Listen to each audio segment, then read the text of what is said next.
Social మీడియాలో పోస్టులు పెట్టే అడ్మిన్లు అప్రమత్తంగా ఉండాలని అనకాపల్లి డీఎస్పీ టీఎస్ఆర్కే ప్రసాద్ తెలిపారు. అమలాపురం పోలీస్ సబ్ డివిజన్లోని వాట్సాప్ గ్రూప్ అడ్మిన్స్ తో డీఎస్పీ ప్రసాద్ అవగాహన సమావేశం నిర్వహించారు.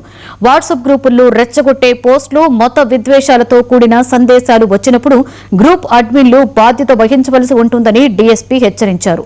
వాస్తవాలు తెలుసుకోకుండా సోషల్ మీడియాలో నకిలీ వార్తలను షేర్ చేయడం వల్ల శాంతి భద్రతలకు విఘాతం కలుగుతుందని తెలిపారు. వ్యక్తిగత దూషణలు, మహిళల గౌరవానికి భంగం కలిగించే పోస్టులు, తప్పుడు వార్తలు వైరల్ చేసి ఐటీ చట్టం ప్రకారం కఠినమైన శిక్షలు ఉంటాయని డీఎస్పీ ప్రసాద్ హెచ్చరించారు. ఒక కొత్తదైనటువంటి సమావేశాన్ని ఏర్పాటు చేశాం.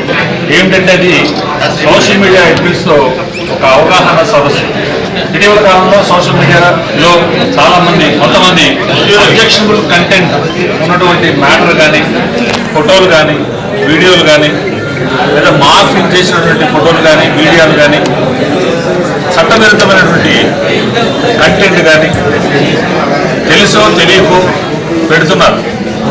ఉద్దేశపూర్వకంగానూ ఉద్దేశపూర్వకం కాకుండానూ కూడా పెడుతున్నారు. కొంతమంది యువకులు పెడుతున్నారు, 18 సంవత్సరాల కంటే తక్కువైన మైనర్లు పెడుతున్నారు.